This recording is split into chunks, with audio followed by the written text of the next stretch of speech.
The German president, 85-year-old Paul von Hindenburg, once contemptuously dismissed Adolf Hitler as that Bavarian corporal. On January the 30th, 1933, that Bavarian corporal shook the world by taking over as Chancellor of Germany and establishing Nazism and fascism as a dominant political force.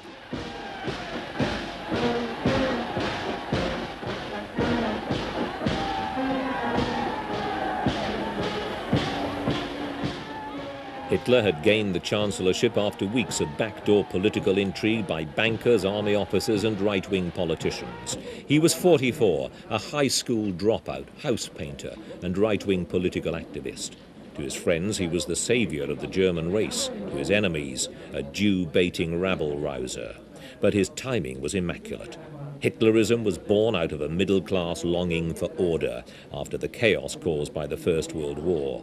The bankers and industrialists liked him because he and his supporters were the main and the most effective enemies of the German communists. There was also a nostalgic desire by the Junkers, or officer class, to recapture the glories of German military might. All these things conspired to give Hitler the support he needed to establish a total grip on the country, politically and emotionally.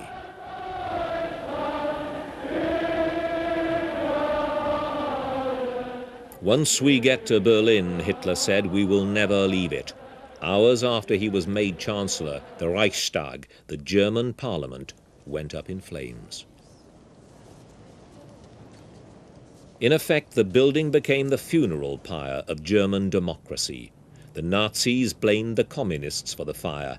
This is a God-given signal, said Hitler. There is nothing now that will stop us crushing the murderous pest within our midst with an iron fist. Immediately, decrees were issued snuffing out all legal guarantees of personal liberty, freedom of speech and right of assembly. At last, Hitler had got the dictatorial powers he'd always wanted, and the world was set on a course that was to cost countless millions of lives over the next generation.